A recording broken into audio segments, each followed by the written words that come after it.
Hey, I'm Todd. Thanks for watching my video and do all that good YouTube stuff. Share it, like it, hit the notification bell, thumbs up, subscribe, all the things that you do.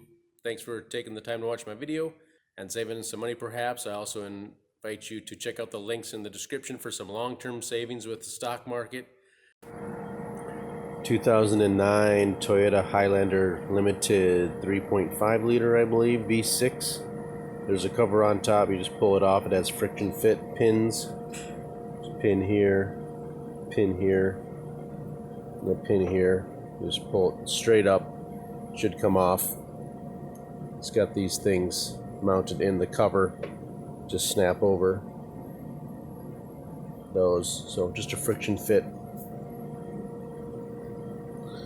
The front ones, of course, are easy to get to. The release tabs do have a tendency to break off. You push down here on the tab on this side and release it, and then pull it off.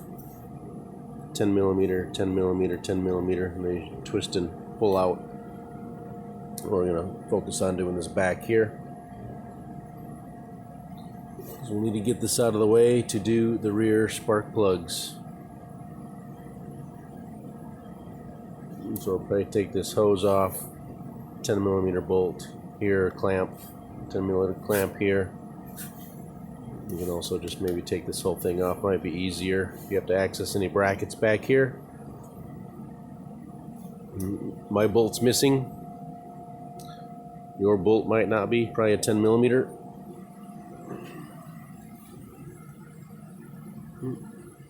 Both of my bolts are missing. Just lifts up. So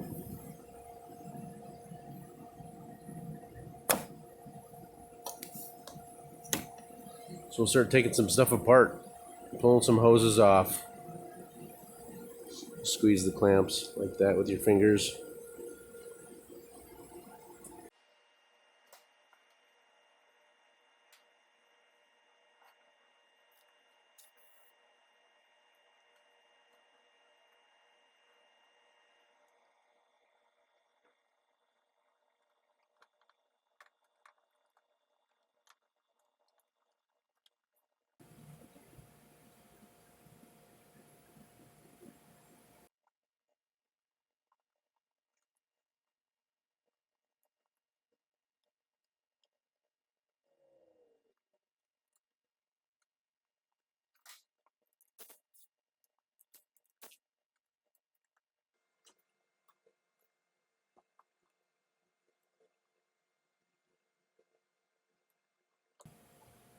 $10 millimeter nuts and a 5 millimeter Allen. Get those bolts off for the upper intake.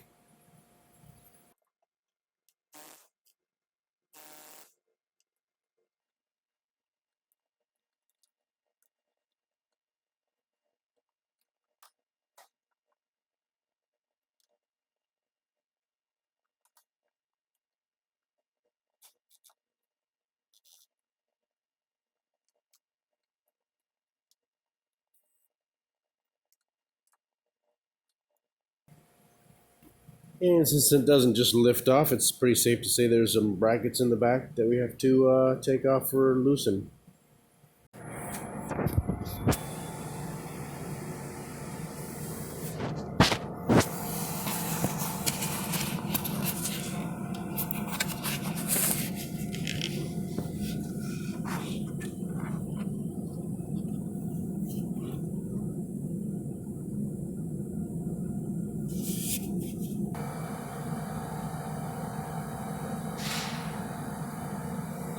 Alright, so here's the hole for the 1/4-inch ratchet. This is the alternative to taking this off, although it's probably not too bad of a job.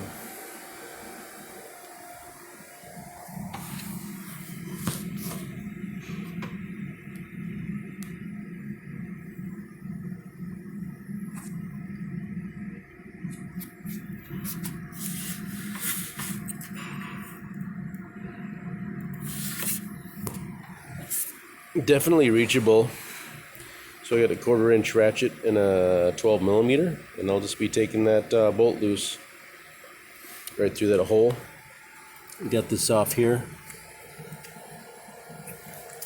Pull up on this tab a little bit, and it'll slide off this bracket, and then you just have just a little bit more room for your arm in there. So that's one way to do it. We'll take the bolts out.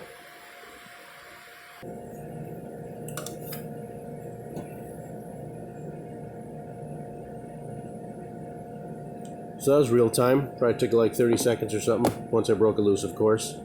So very doable.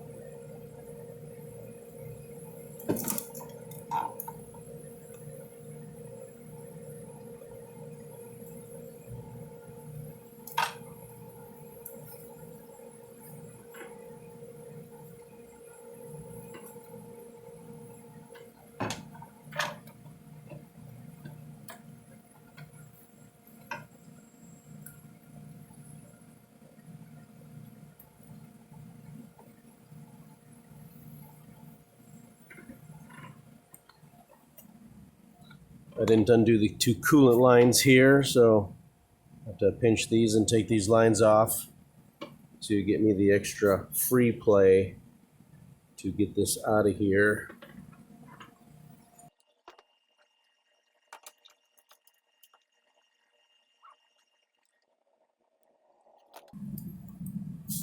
I did loosen this bolt as well.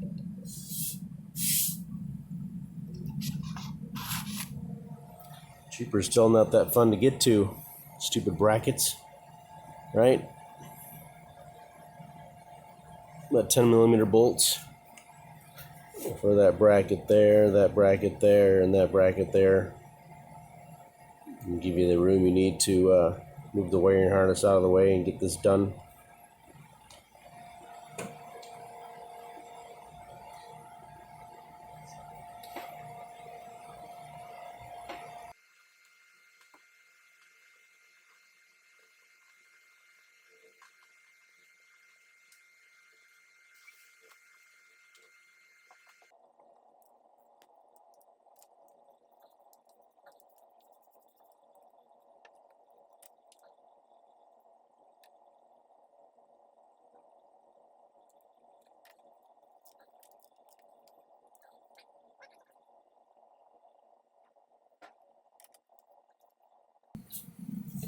Not a lot of free play back there.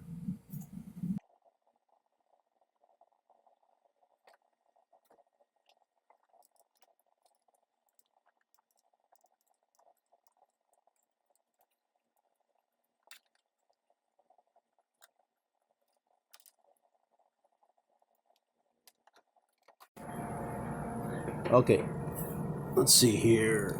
Got this 10mm bolt out for this bracket.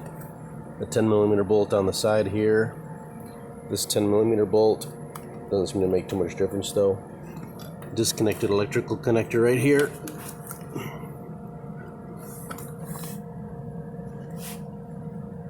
Push the tab to release. Right there. I was able to pull the coils out. Still connected, so you don't have to worry about breaking those. They're both dangling back there. Oh, here's the other one. So we got those two out, and I think then we're gonna have enough free play to get this one out again with the coil connected. We've got a rag here covering up the holes.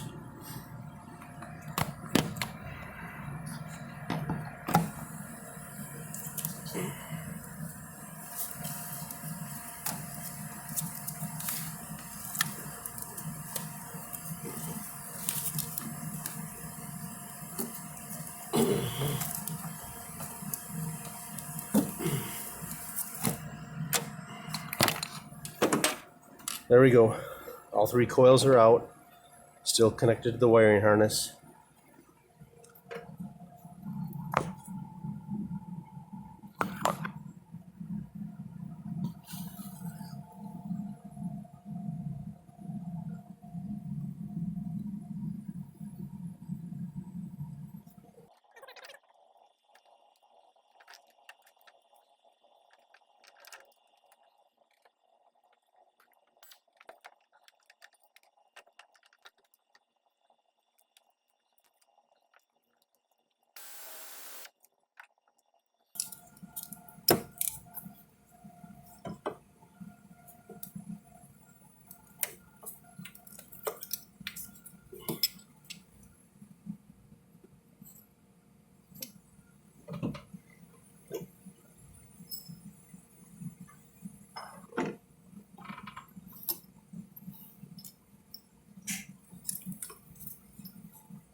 I did check the gap on it. The gap's good.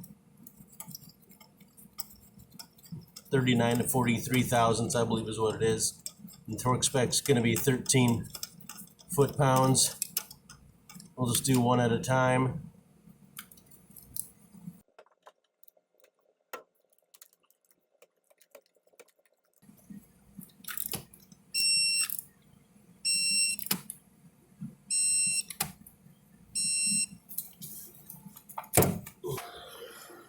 Hope that view was good enough from that angle, but here we are back outside showing that you can do it.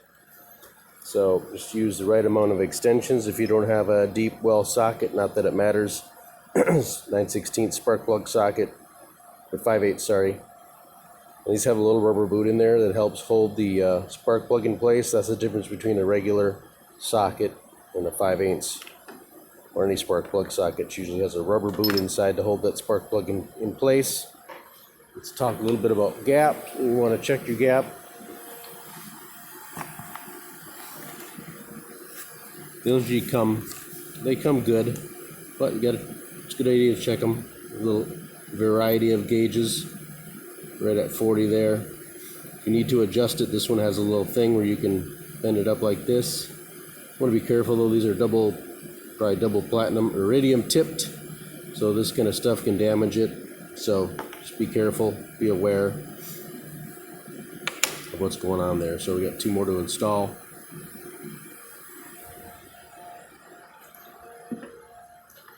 So I'm gonna finish doing that and I'll let you know about any tips. So these are a good idea to replace these, although you can run your finger across it and it feels pretty darn good. So you might not have to, and they just pull out, their friction fit. They just sit in a little groove there. Oh, look at this one. Here's a tab.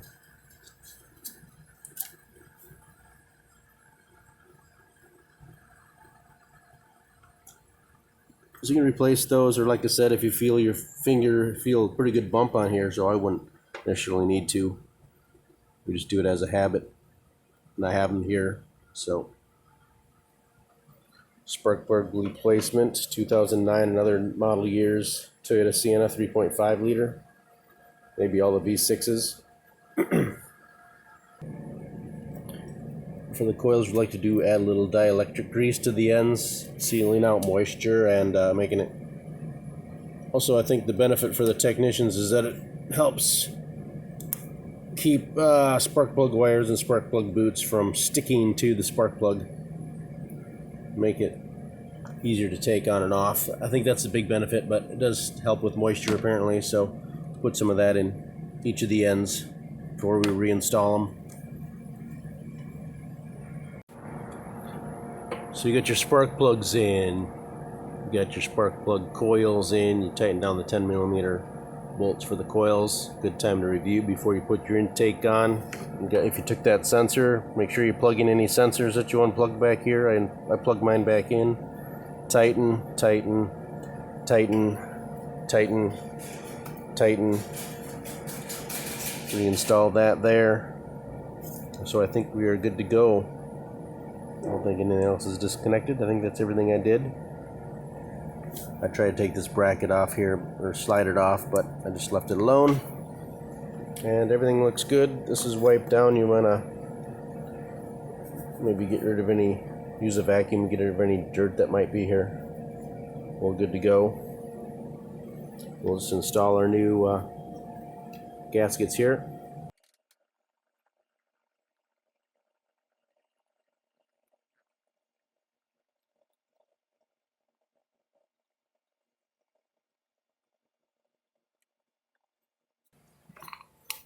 We got a bracket there. Let's review again.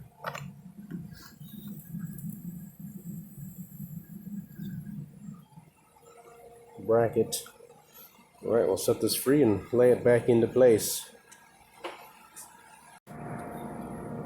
Then one tip I would give is to do not bolt this in until you've started both of your rear bolts. Bracket bolts. Okay, it's going to make your life easier. Then you can wiggle the intake around a little bit if you need to. Get those holes to line up. They should be pretty good, but it's always good to just leave that loose until you get those bolts started. and then you can start all bolts, and then you can tighten them down. I didn't show that, but I did disconnect this here. Tang has a rubber boot on it. Just push down on the tang to release.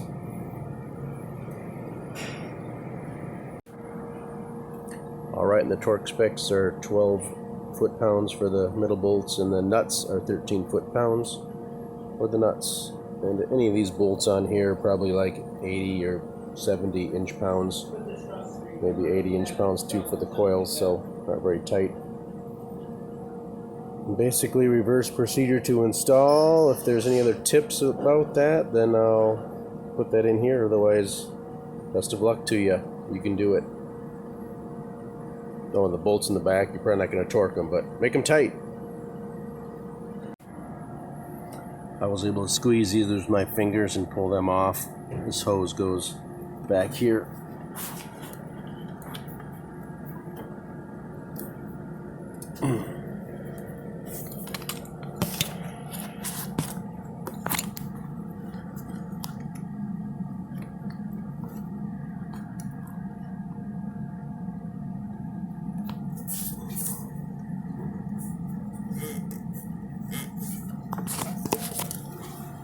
We'll just squeeze those and slide them back.